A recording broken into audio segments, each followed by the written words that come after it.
Hey guys, what's going on? It's Karl here, back with another episode, and this is my review of the brand new 2017 iPad, and as you can tell from the title, it makes a great cup coaster. So before the Apple fanboys start going nuts, the new iPad has been out now for 2.5, almost 3 weeks. I've maybe used it the same amount of time, and it's, been kind of collecting dust, whether it's here in my studio, in my living room, and I have sadly actually used it to hold my cup. I would maybe rather damage this than my more expensive glass countertop. Just to clarify, the new iPad is now replacing the iPad Air 2. That entire lineup was getting a bit fuzzy, so now we just have this and the iPad Pro for you to choose from. No more weird names. iPad, iPad Pro, then we've got the iPad Mini, which is its own video on the side. That one is really confusing. So the major difference you'll see in 2017 is the price. This new iPad now starts at $330, which is the cheapest full-size iPad that you could have bought to date. They've now actually increased the size from the iPad Air 2, so slightly thicker, which means we have a longer battery, which is, oh my goodness, hallelujah, thank God. This is the direction we need to go in. Screw having the smallest and thinnest devices on the market. Have something that's a bit beefier and actually lasts for a long time, which is what iPads generally do in general. And even with moderate use, you'll probably only charge this once every couple days, unless this is your main rig, which still, it will last more than a day. With the cut down in price, you're losing a couple features, but that isn't anything too serious to sweat about. The screen, still gorgeous as it is, isn't laminated like on the Air 2 or the iPad Pro. Kind of has a tiny gap. I know a ton of people over on Reddit, over on the internet, have been going bonkers. You won't really notice too big a difference unless you have both devices side by side. Sadly though, my mom, who's using my iPad Pro as her main device, is out in Europe right now. You'll just have to take my word for it. Unless you've got them compared side by side, I think 95% of you will be fine. The chipset inside isn't the latest and greatest. It's the one coming from the iPhone 6s. So once again, we don't have all the latest internals and the powerhouse of the Pro, but that kind of makes sense. Pro, regular iPad, double the money, half the specs, max the specs. And that just makes logical sense.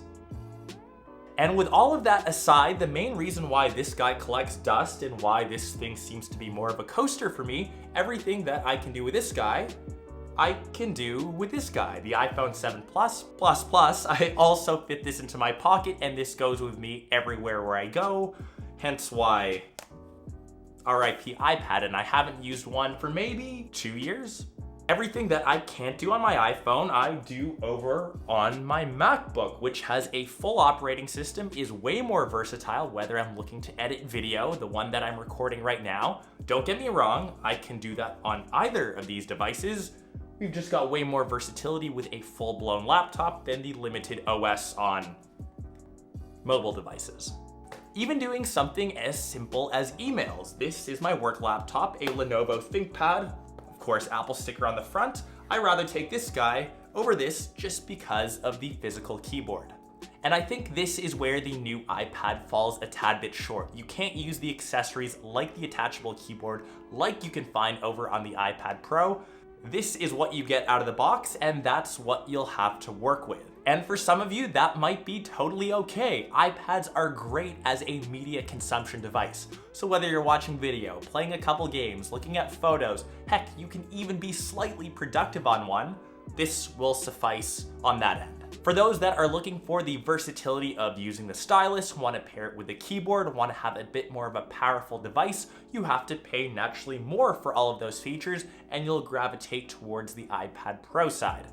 So does the 2017 iPad have a place in the Apple lineup? I honestly think it does. It's got great battery life, it's got decent specs, the build quality is on par with Apple standards, and yeah, it does cost way less than anything else that you'll buy, which is Apple. Is $330 still budget or entry level? I guess for Apple, that is, which is still a lot of money.